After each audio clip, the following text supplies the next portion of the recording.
A homeless man accidentally stumbled and discovered a golden spearhead wrapped in a Nazi flag. This object was none other than the Spear of Longinus. The moment he touched it, the homeless man's eyes suddenly filled with terror. Just as he was about to leave, he was suddenly struck by a speeding car. The car was totaled on the spot, but the homeless man was completely unharmed. A symbol slowly appeared on his wrist. The homeless man continued on his way and soon reached a highway. Strangely, with every step he took, the bulls by the roadside seemed to be drained of life, falling to the ground one after another. In just a moment, all signs of life had vanished. The homeless man then made his way straight to Los Angeles. At that moment, in a home, a mother discovered her daughter clinging to the ceiling.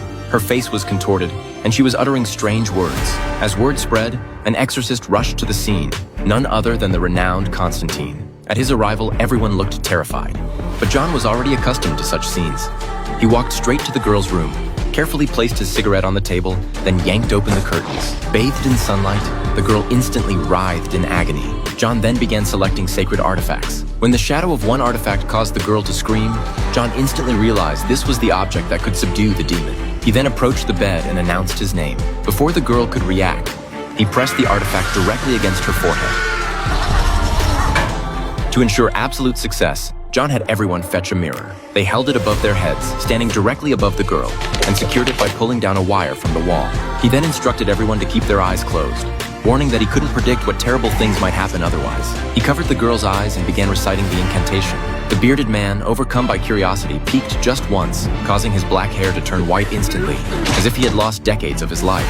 Taking advantage of John's distraction, the girl suddenly lashed out in resistance. Fortunately, John managed to subdue her in time.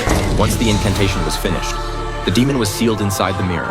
At the critical moment, the mirror got stuck in the window frame. Just as the demon was about to shatter the mirror, John, without a moment's hesitation, grabbed the rope and pulled with all his might. At the very last second, he managed to fling the mirror out the window.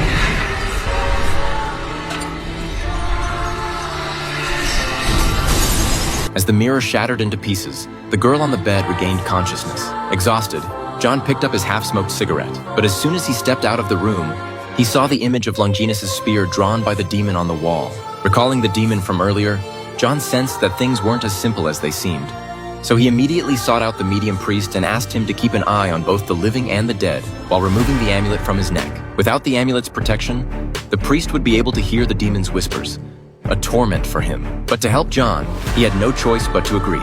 John then found his friend and asked him to upgrade his magical equipment. As a supplier of sacred artifacts, Beeman loved collecting all kinds of supernatural items. When he saw that John had brought what he wanted, he pulled out a rare item he'd recently acquired in exchange. John then asked Beeman to look through ancient texts to see if there were any precedents of demons coming to the human world.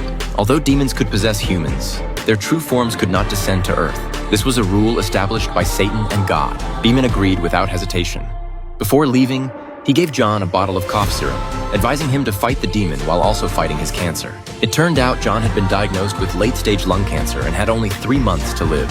To buy himself a few more days, he had to go to the gas station convenience store to buy a bottle of cough syrup to prolong his life. By chance, he caught a glimpse of a billboard across the street announcing that his days were numbered. This sent John's heart plummeting to the depths. Just as he was feeling hopeless, a crab crawled onto the back of his hand. Before John could figure out what was happening, a figure suddenly appeared, asking him for a light. John realized something was wrong. He quietly pulled a box of matches from his pocket. Put a mind in your business, exorcist.